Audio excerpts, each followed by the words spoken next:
Stress na ang mama ni Carla. So pag-uusapan po natin sa video na ito. Pero bago natin simulan yan, huwag niyo pong kakalimutan mag-subscribe. Val Santos Matubang, Kalinga Frab at Edno Vlogs sa tayong lingkod, Gandang Emmy. Sa mga hindi pa po nakapag-subscribe, please subscribe and please hit the notification bell para lagi po kayong updated sa aking mga ina-upload na mga reaction video. So ito, panoorin po natin ang video na ito. Isang araw, sabi ko. Napanood ko lang naman po. Ang damit daw na anak ko, paulit-ulit daw, pero marami naman damit. Oo, yun nga. Samantalang ano po yan talaga. Sensitive po yan pagdating sa damit. Kung ano po yung comfortable na suotin, yun po talaga ang talagang sinusuot. Kahit po dahil po yung gamit, kung hindi niya naman po gusto. Pero nakatabi naman po yan tulad po ng mga binagay ng sponsor. Andyan lang naman po. Nakatabi lang naman po. Hindi, at least ate, kahit ganun pa sabihin nilang nagpaulit-ulit ng damit si Carla, hindi nagmalaki si Carla at hindi nagyan. Yun ang magiging proud tayo sa ganun. Di ba kuya? Ano pong magagawa ng tao kung sa pananamit po ay gano'n na po siya. Mula noon hanggang ngayon, gano'n na po sa pananamit. Anong pangalan nun? Unanimous yata yung na, unanimous na yun? Yung nababas. Pero sabi nila, fake account daw yun. Ang tanong kung fake account yun, sinong tao yun? Diba? Hindi po alam. Kaya nagkakaroon nga ng gulo. Gawa nga ng, sabi ko kasi, hinahimo ko sila pare-parehas, yung 18 to 23 na huwag na kayo mag-comment kung saan-saan. Huwag na kayo magparasumbong. Huwag na kayo kasi wala naman yung ginagawa si Carla at si Jomar eh. Hindi nga sila nakakilos. Hindi sila na Pero yung 23 kasi ngayon, nakapuko sa kay Carla at Jomar. Harinawa ay tuloy-tuloy, di ba? Ano lang. Kasi ang dahil nagmamahal doon sa dalawa. Kaso nga lang, kaya ngayon ay nagkakaroon nga ng dahil nga doon sa mga bashing na yun. Pero huwag kayong mag-alala, nandiyan naman yung mga nandiyan yung mga nagtatanggol at kilala mo natin si Carla. Di ba? Yan ang pinakamahalaga doon. Kilala natin. Huwag ka na ma-stress ate, hapik sa mga bashing. Ganun talaga yun.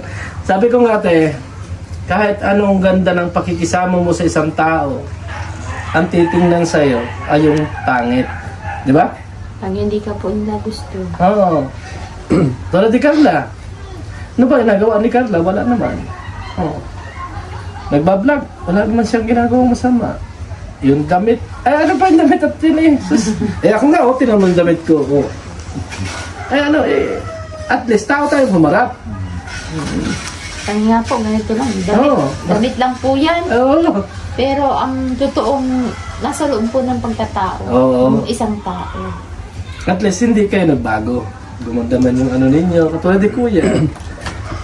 Tuloy-tuloy yung kanyang pangisda. Kahit alam natin na may pwede na siyang ibang pangkabuhayan.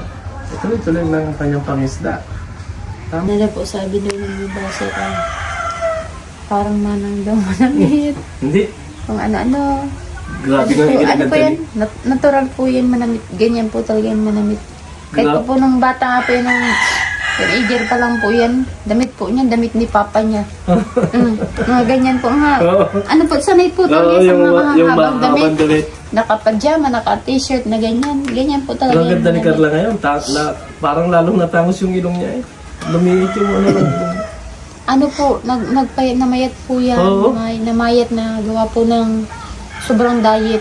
Oo. Kaya parang nakita mo ano? Sa mga pinagdaanan po, baga sa mga basher na ang taba daw, kung ano-ano. Yeah, pinush niya po talaga yung pag-diet. Sobrang diet talaga. Halos din na po yung nakain ng kanin. Wala nang katawan ni So, masasabi ko lang dyan, mga kalingap, about dito sa bashing, about dito sa damit, na paulit-ulit daw na sinusuot ni Carla, mga kalingap. So, tayo naman, syempre tayo, mas gusto natin suotin yung kung ano yung komportable sa atin. So, suotin natin yung gusto natin suotin at wala silang pakialam, mga kalingap, kahit na ganyan yung suot ni Carla at doon naman siya masaya at komportable. Syempre, yun ang susuotin niya, no? At sabi nga ng mama ni Carla, kahit noon daw, kahit marami siyang damit, maraming damit si Carla, yung mga bigay ng mga sponsor, nandiyan lang, pero mas gusto pa rin ni Carla kung ano yung gusto niyang suotin. Siya naman ang masusunod, mga kalingap. Hindi naman po tayo na sasabihin natin na ganitong suotin mo, pero hindi naman siya komportable. So, syempre, hindi niya susuotin yun. At wala na po tayo about sa personal na pananamit ni Carla. Wala na tayong pakialam po doon, no?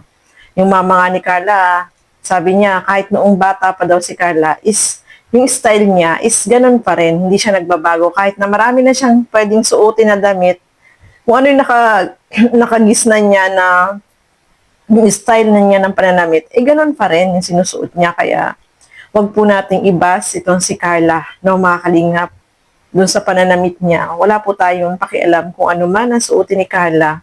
At kung ano man yung gusto niyang suotin, wala po tayong pakialam, no, mga kalingap. So, ito pa, nasabi din dyan ng mama ni Carla na about dito sa sinasabihan si Carla na mataba. Sa personal po si Carla, nakita ko na yan sa personal, no, na-meet, nakilala, at nakausap, no, mga kalingap. Si Carla, hindi naman yung matabang mataba. Yung tama lang. Ang tingin ko nga sa kanya, tama lang. Hindi naman siya yung talagang sobrang mataba. No, tama lang po yung katawan niya. At yun nga, ang ginawa niya is nag-diet pala si Carla. Sabi nga ng mama ni Carla is hindi na nga daw minsan kumakain ng kanin, no? Kasi mabilis magpataba yung kanin. So, talagang si Carla, kahit na ano pa man yung kanyang physical o ano man yung kanyang pananamit, wala po tayong pakialam.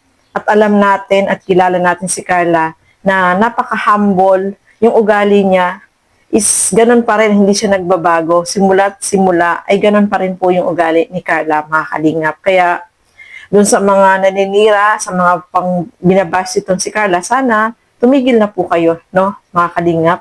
Doon sa mga basher dyan na kung ano yung sasabihin about dito kay Carla is hindi po yun makakatulong. Kita nyo naman po yung mama ni Carla na mayat na. No, pumayat yung mama ni Carla, syempre sabi niya, stress.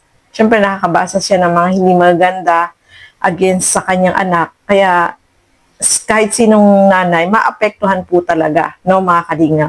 At ang maipapayo ko lang dito sa mama ni Carla, no, siguro mas maganda, wag niya isipin yung mga pambabasa anak niya, ignore na lang niya, tapos ang isipin niya, mas kilala niya yung anak niya, at siguro mas maganda yung banding nila, no, kasi parang tingin ko kay, sa mama ni Carla, na stress talaga siya, no.